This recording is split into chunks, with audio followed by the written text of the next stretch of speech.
नमस्कार प्रिय बंधुगण एक अत्यंत गुरुत्वपूर्ण वीडियो सहित मो प्रकाश जगदेव आज आपण मान सामने उपस्थित होइछि।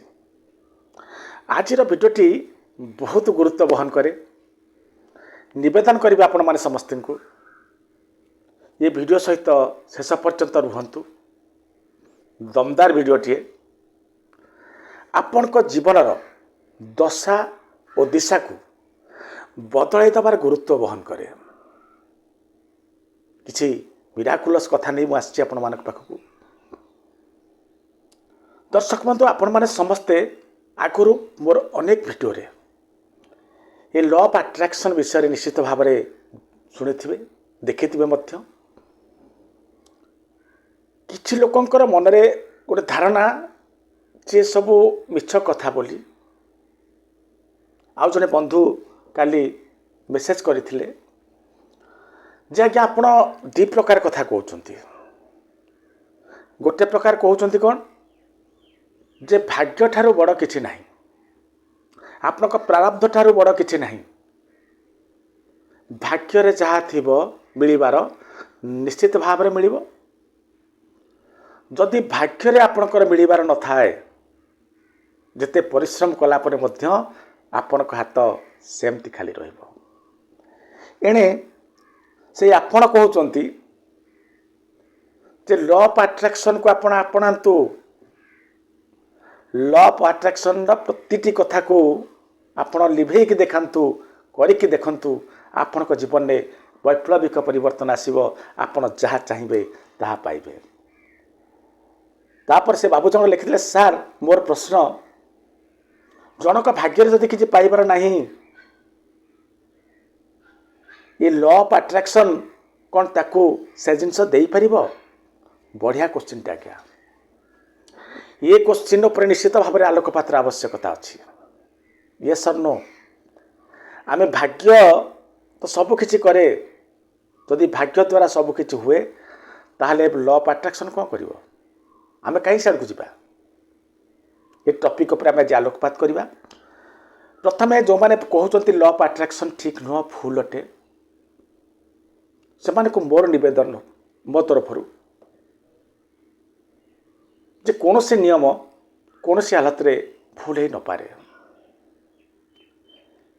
हाँ भूल कोठी हुए भूल कोठी लगे भूल तो हुए नहीं। भूल लगे केतबेले जेतबेले आम किसी दिन कले आम आसान रूप फल आमको मिललानी आम चित्कार करी कहबाकू लगिले ये लॉ सब भूल लॉ ऑफ किसी ना एरा बेकार कथा।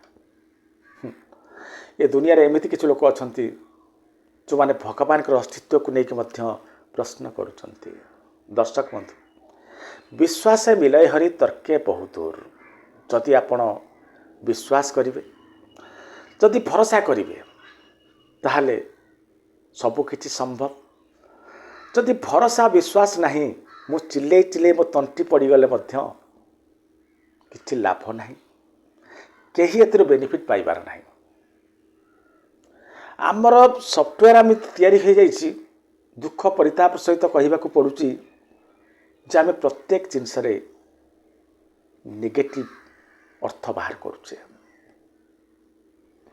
जेकोसी गोटे जिनस को आम ग्रहण कला बेलू आम अंतर्मन मानुना। ये लॉ ऑफ अट्रैक्शन आप मानतु न मानतु आप निजे जो लाइफ रे उतारतु न उतारतु सेटा अलग जिनस। जदि ये लॉर अलाइनमेंट रे आपण न रहिले ये लॉ अनुजाई आप न चलले ताहले आपण पाइबा तो दूर कथा आपण को जीवन में आपण कौन करेंगे जानते ना नेगेटिव जिनस गुड़ी आकर्षित करेंगे जहाद्वारा कि आपण चाहूँगी जहाँ आप स्वप्नर विपरीत जिनस गुड़ा पाई चलिए जोटा कि आज ए ब्रदर आज ए वेल यूजर मु सब जिनस आपण चाहूना। ये लॉ ऑफ अट्रैक्शन को टिके मानिने आपनकर क्षति कौन हो भी बुझीपार ना। लॉ ऑफ अट्रैक्शन कौन भावुं मिराकुलस जिनस बहुत बड़ जिनस आप बहुत समय वेस्टेज हो बहुत समय नष्ट करदे ना आप जीवन बर्बाद हो। लॉ ऑफ अट्रैक्शन आप हिसाब से कम करनी जदि आप सब कलापर भी लॉ ऑफ अट्रैक्शन काम नदेला आप जीवन जहाँ पाइबा कथा आप पाइलेनी तार एक वेद अशुद्ध हो आपण समय नष्ट हो भावुंट कि आपन टिके जदि भल कि भावे ये लॉ ऑफ अट्रैक्शन आप जीवन में दुख नहीं कि आसे ना लॉ ऑफ अट्रैक्शन जदि आपण को फलप्रद ना कौन कारण आप जहाँ चाहते आपको ता न मिलला ता सत्वे जहाँ देव ना सारा जीवन आपण को सी बहुत उपरको उठेदेव आपण मन में प्रश्न आसुव ये गप कहीं ये गप नुह आज्ञा यथार्थ कथा कहवाक जाई जदि किसी समय को नौ खराब भावतु ना आपण मत कहतु आप लॉ ऑफ अट्रैक्शन को बहुत जोरे मानुंट 3 मास 4 मास कहले 3 मास पर यूज कले तापर भी आपको किसी मिललानी कौन हो गला आपण करुँच कौन एते समय दौरान आपण ताश खेल पशा खेल एठी खटी सेठी खटी समय नष्ट कर चलुँच जो जिनस आपन को टिके ऊपर को उठेब आपणकर सहायता प्रदान करने जी आपण पाखे ठिया होती ताकू टिके आदर सहित ग्रहण करने आप कष्ट हो को मुझे जदि आपण कहते लॉ ऑफ अट्रैक्शन काम न कला तो मु करी मोर हेलानी तो मु पाइली कौन दर्शक बंधु आपण 5 न 5 से अलग कथा नुह अलग कथा किंतु आ द्वारा कौन हुए जानते ना आप नेगेटिविटी बचीजे आपण जीवन जो नेगेटिव जिन को आप आकर्षित करते करेंगे ना आपण ये जगह आरंभ कले लॉ ऑफ अट्रैक्शन को आप ठीक भाव मानला आपण ये दिगरे गति करेंगे पॉजिटिव दिगरे ये हूँ आपंकर लाभ ये हूँ आप शुभ ये हूँ आप जीवन जिते उन्नति जहाँ जहाँ अच्छी पॉजिटिव जिनस एपट रहा एपट रहा आप नेगेटिव जिनस मु चाहूँ आप जो यू स्टार्ट करेंगे इड़ को गति करूँ जदि आप लॉ ऑफ अट्रैक्शन न मानले कौन हुए जानते ना आम लॉ ऑफ अट्रैक्शन विरुद्ध में कम करती अजाणत द्वारा आम कौन करती इड़ को जावाक हम चाहूले आम जा पहुँची जाती जोटा मु चाहूनी आप पहुँचतु बोली तेणु लॉ ऑफ अट्रैक्शन को आप कौन भावुंट लॉ ऑफ अट्रैक्शन करे कौन खाली से आप बुझीदे सबकि आप भावी आप कनसेप्ट क्लीयर नहीं कनसेप्ट क्लीयर नहीं बोली आप चित्कार कर लॉ ऑफ अट्रैक्शन बाजे जिनस से सब कहीकि लोक को आप फ्रस्ट्रेट करुँच कौन फ्रस्ट्रेट कर आपण मत कहतु लॉ ऑफ अट्रैक्शन कहे कौन आपण विचार आपणकर भावना आपण भविष्य को तैयारी करे यहाँ कौन भूल जिनस आप भावुँ भूल कथा मो कथा कहूँ जो कोरोना समय आसला मु सैकृपा कॉलेज रे पढ़ू थाए पाख कॉलेज जड़े सार कोरोना पॉजिटिव आसला मु जानी से सार हठात कहले मत कुंडे पकेले बोले सार कौन एत दिन पर ना कौन कह आज्ञा मत कोरोना होता से जो कोरोना कागज टी मत देखदेले घर को आसली घर को आसला मुझे देखुची टीवी रे मोदी जी कहते वर्तमान समय बहुत खराब चली तो निवेदन करी भारतर प्रति नागरिक को कहीं क्या स्पर्श करतुनि हैंडसेक करतुनि दूर रही नमस्कार करतु ये कथाटी को देखु मत जड़े कोरोना आक्रांत रोगी कोरोना भल आसवा रोगी हक कर शुणुची जे कहीं क्या छुईवा कथा नुह दूर नमस्कार करतु मो मन स्थिति कौन हो से समय आप जहाँ खोलीदेवे सब से कोरोना संबंधी कथा नेगेटिविटी माने गोटे पकुआ भय से समय कथा माने बयान करहब ना मु भी से समय भावु नी जे समय आसब जो आम पुणी थे सुस्थ जीवनधारा को फेरवा पुणी थे आपस में कथबार्ता हो पार एकाठी बसीपर खेलकूद हो पार भावती सरीगला बोधे पृथ्वी ये समय कौन हो भावा आरंभ कर दिन जे मोर कौन हो मो छुआर कौन हम मो मिसेस कौन हम एम बहुत कथा भावी किछि दिन घटना ये परिस्थिति भितर मु किछि दिन जाइए हठात कि 3 दिन सेंस चलीगला ये नेगेटिविटी जीवन कमती बर्बाद हुए देखो ମୁଁ ଭାବି ନେଇଛି ଯେ ମୋତେ କରୋନା ଅଲରେଡ଼ି ହେଇସାରିଛି, ନିଶ୍ୱାସ ପ୍ରଶ୍ୱାସ ଚାଲୁନାହିଁ, କାରଣ ମୁଁ ସବୁବେଳେ ମନେ ମନେ ଭାବି ଚାଲିଛି ମୋତେ କରୋନା ହେଇଛି, ମୋତେ କରୋନା ହେଇଛି। କରୋନାର ସବୁତକ ସିମ୍ପଟମ୍ ମୁଁ ନିଜେ ଅନୁଭବ କରିଛି ଯେ ମୋ ପାଖରେ ଅଛି। ମୋତେ ଲାଗିଛି ମୋ ସବୁକିଛି ହେଇଯାଇଛି ବୋଲି କରୋନା। ତାପରେ ମେଡ଼ିକାଲରେ ଆଡ଼ମିଟ୍ ହେଲି, 3 ଦିନ ପରେ ସେନ୍ସ ଫେରିଲା, ତାହେଲେ ଚାଲିଲା ସବୁ କିଛି। ତାପରେ ବି ମୋ ମନରେ ସନ୍ଦେହ ଯେ ଟେଷ୍ଟ ଭୁଲ ନୁହଁ ତ। ଏଇ କାରଣରୁ ମୁଁ କ'ଣ କଲି, ପରିବାର କାହା ସହିତ ମିଶିବା ବନ୍ଦ କରିଦେଲି, ଦୂରେଇବା ଆରମ୍ଭ କଲି। ଦୋକାନକୁ ଗଲେ ଡରି ଗଲି। ଏମିତିକି ମୁଁ କିଛି ଲୋକଙ୍କୁ କହିଛି ଯେ ମୋତେ କରୋନା ହେଇଛି, ତେଣୁ ମୁଁ ରହିଯିବା କଥା, କେଉଁଠିକି ଆଇସୋଲେସନ୍ ରହିଯିବା କଥା। ସେମାନେ ସମସ୍ତେ ମୋତେ ସଜେସନ୍ ଦେଇଛନ୍ତି ଯେ ସାର୍ ଆପଣଙ୍କର ତ ଟେଷ୍ଟ ହେଇଛି, କିଛି ନାହିଁ, ଆପଣ ବ୍ୟସ୍ତ କାହିଁ ହେଉଛନ୍ତି। ତାପରେ ମନ ମାନିନି, ତାପରେ ଡିପ୍ରେସନ୍ ବଟିକା ଚାଲିଛି। ଡାକ୍ତର କହିଛନ୍ତି ନା ହେବ ନାହିଁ। ସେହି ସମୟରେ ମୁଁ ଏଇ ଲ ଅଫ୍ ଆଟ୍ରାକ୍ସନ୍ କଥା କେଉଁଠୁ ପଢ଼ିକି, କେଉଁଠି ପଢ଼ିଥିଲି ଆଜି ଏକ୍ଜାକ୍ଟଲି ମନେ ପଡ଼ୁନି, ଆରମ୍ଭ କଲି। ମୁଁ ସୁସ୍ଥ ଅଛି, ମୁଁ ସୁସ୍ଥ ଅଛି, ମୁଁ ସୁସ୍ଥ ଅଛି। ତାପରେ ଆପଣଙ୍କୁ ମୁଁ ନିବେଦନ କରିବି,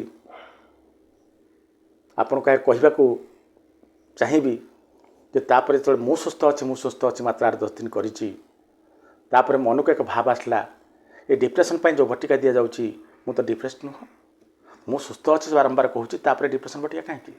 ସେ ବଟିକାକୁ ମୁଁ ଛାଡ଼ିଲି। ତାପରେ ଆଗକୁ ବଢ଼ିଲି। ବର୍ତ୍ତମାନ ଆପଣଙ୍କ ସାମ୍ନାରେ ଆପଣ ମୋତେ କୁହନ୍ତୁ, ଆଉ କିଭଳିଆ ଲାଭ କରିପାରିଥାନ୍ତା ଏଇ ଲ ଅଫ୍ ଆଟ୍ରାକ୍ସନ୍? ତେଣୁ ଲ ଅଫ୍ ଆଟ୍ରାକ୍ସନ୍ କ'ଣ କରେ, ଆପଣ ଯାହା ଭାବିବେ ଆପଣଙ୍କୁ ସେୟା ଦେବ। ଭାବନାତ୍ମକ ସ୍ତରରେ ଆପଣଙ୍କୁ ପଜିଟିଭ୍ ବନେଇବାର ଉଦ୍ଦେଶ୍ୟ ହେଉଛି ଲ ଅଫ୍ ଆଟ୍ରାକ୍ସନ୍ର। ଲ ଅଫ୍ ଆଟ୍ରାକ୍ସନ୍ କ'ଣ କହେ? ମ୍ୟାନିଫେଷ୍ଟ କର। ମ୍ୟାନିଫେଷ୍ଟ ଅର୍ଥ କ'ଣ? ଆପଣ ଯାହା ଚାହୁଁଛନ୍ତି ତା ବାରମ୍ବାର ପଜିଟିଭଲି ଗୁଣେଇବେ।